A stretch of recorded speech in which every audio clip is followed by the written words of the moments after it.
भंजसेना पक्षरु बांगिरपोशी द्वारशुणी घाटी बंद। तेबे मयूरभंज जिल्लार द्वारशुणी घाटी रास्तार प्रशस्तीकरण दाबी अनिर्दिष्ट काल पई घाटी रास्ता बंद। 49 नंबर जातीय राजपथ को बांगिरपोशी ठारे संपूर्ण बंद करथिबा बेले घाटी रास्ता मरणदंता पालटिछि। गत किछि दिन पूर्वरु घटिथिबा दुर्घटना रे निरीह जीवन गुड़िक चली जाइथिबार दृश्य आपण मानकु देखिबाकु मिलिथिला। तेबे एहाको दृष्टि रे रखी भंजसेना पक्षरु अनिर्दिष्ट पई बंद डाकरा दिया जाउछि, जहा द्वारा घाटी रे शह शह गाड़ी अटकी रहिछि। प्रत्येक दिन दुर्घटना घटी धन जीवन नष्ट हेउथवा बेले रास्ता प्रशस्तीकरण बहु दिनरु दाबी आसुथिले भी प्रशासन कोनोसी गुरुतर सहकारे एहाकु नेहुनांती। गत एक वर्ष भितरे 50 रु ऊर्ध्व दुर्घटना घटिथिबा बेले 40 रु ऊर्ध्व जीवन गलानी। 30 जन गुरुतर एवं 45 जन आहत होई सारिलेनी। तापरे मध्य एठाकार नेता प्रशासन मूकबधिर साजिचंती। तेबे आसंता 8 तारिख घाटी निर्माण कार्यर प्रतिश्रुति परे धारणारु हटिले भंजसेना। आज जो हमरो मयूरभंजर भंजसेना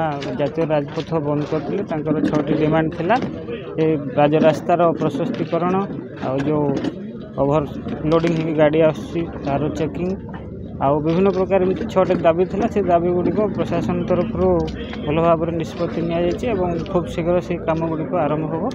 आमर जो भंजसेना डाकर देते मैंने राजी होती डाकरा को प्रत्याहार वर्तमान करनी। सर समाधान पाई कौन सूचना देले? समाधान आमर 8 तारिख रु आसंता काली जो आसंता 8 तारिख मध्य काम स्टार्ट हो। जो विभिन्न प्रकार प्रोब्लेम सब था से गुड़ाक समाधान हो जाए तेणु काम निश्चित भाव में आमर जो दाबी रही घाटी एपटे गोटे आम्बुलांस रहिबो सेपटे गोटे आम्बुलांस रहिबो सेटा परिपूर्ण होईछि एवं आसंता आज काम आरंभ हो।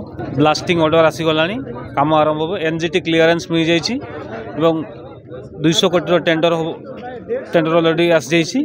तेणु जिलापाल आमको लिखित प्रतिश्रुति देले जे आगामी 8 तारिख पर्यंत समय मागी 8 तारिख भितर जदि काम आरंभ नहला ताले भंजसेना पुणी थरे रास्ता खोले। बारिपदारू सुब्रत प्रधान रिपोर्ट कामयाब टीवी।